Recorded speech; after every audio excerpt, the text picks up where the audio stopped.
In this video tutorial, we're going to learn about the structured query language, SQL.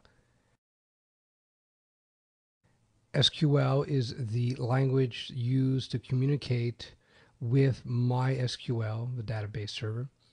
Actually, SQL is the universal language that's used to communicate with any SQL-based server. So we're talking MySQL, of course, Microsoft SQL Server, Oracle, and so on. So once you've learned SQL for MySQL, you have learned it, or at least the basics anyway, for many other similar relational databases.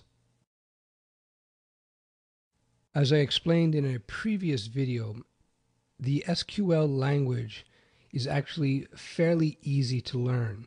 It was designed this way because they wanted to create a language for non-programmers. They wanted a language that was easy to pick up so that ordinary office people could use it to do simple database operations. That being said, if you get into some advanced stuff, it requires a little bit more understanding, of course. But for our purposes, in terms of learning enough SQL to be able to use it with PHP, we won't need to get into any of the esoteric, the more advanced SQL stuff, especially in the beginning.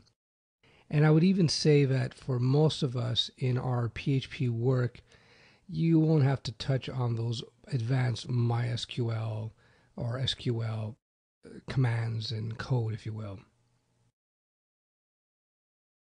To practice our SQL and to learn it, we're going to use PHP MyAdmin again. And here I have it here.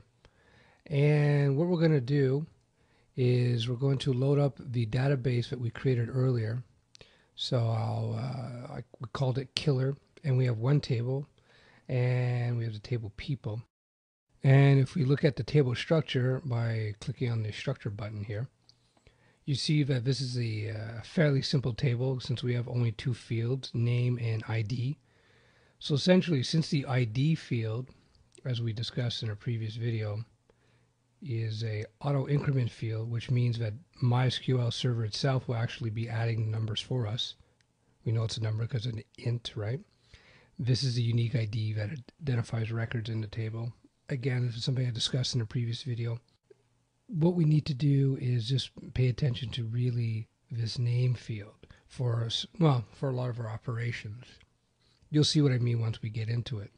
So we've checked out the structure, so we know we got the name field here. So we go to browse, and you can see actually MySQL is firing off a little query here.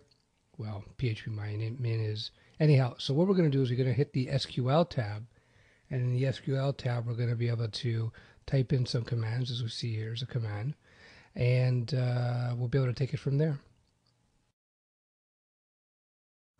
SQL has four basic commands, and here they are. You have insert, select, update, delete. With these four basic commands, you'll be able to do a heck of a lot to the MySQL database in terms of inserting data into the database, selecting data from the database, that's pulling it out, updating records that you already have in the database, and deleting records from the database. Now, some of these have, several of these commands have sub-options.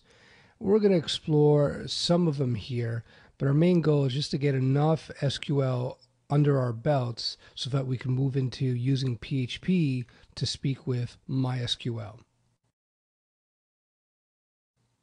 To be clear, when I say we're going to use PHP to speak to MySQL, PHP will basically be used to fire off these commands. We'll be writing these SQL commands inside of our PHP scripts so that then PHP will be able to fire those off to the SQL server, well, MySQL server, and we can get things done.